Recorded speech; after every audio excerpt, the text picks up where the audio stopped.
CR101radio.com, podcasts, and more. 24. The family and welfare.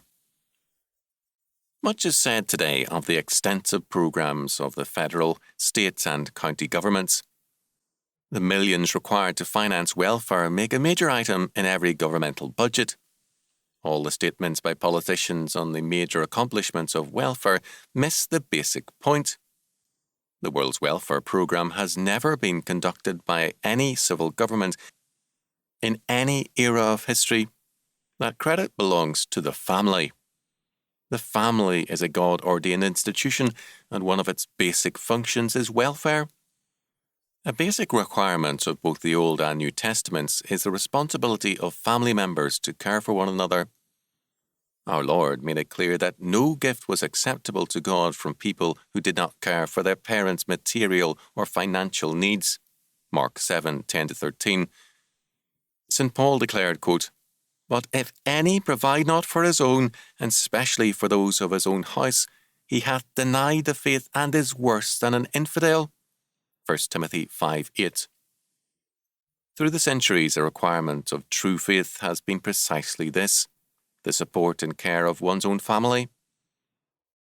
For every person on state or federal welfare, there are a vast number supported by their family. The family first gives aid to most of the children of the country. The parents give full care to their children at least through high school and very often through college. They help the children when they marry and when the grandchildren come.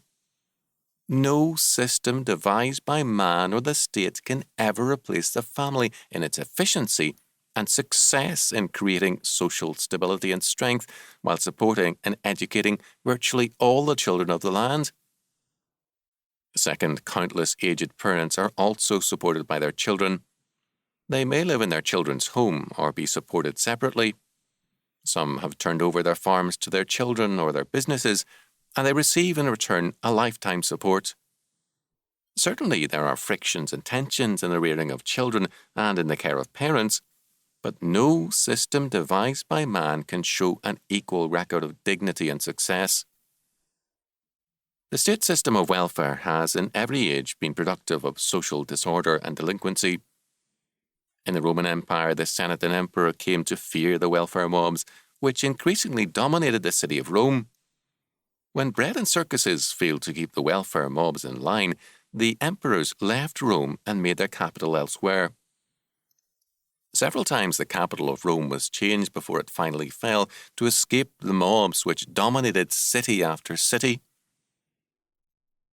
In the United States today, the rise of welfare mobs is again in evidence. Delinquency, crime, vandalism, rioting and looting, illegitimacy, drunkenness and savage hatred are seething in our welfare mobs. Instead of being relieved or diminished by increased welfare grants, the welfare mobs only become irresponsible. And, most important, state and federal welfare is destructive of family life, and this is especially deadly because the family system is God's appointed welfare system and history's only successful one. The more we do to relieve and quote-unquote correct poverty by welfare, the more irresponsible a welfare mob we create. And mobs can only destroy. It is the family which needs strengthening, and it is the family which today carries not only its burden, but through taxation, the burden of welfare for delinquent families. We are penalising responsibility and subsidising irresponsibility, and in the process, inviting God's judgment.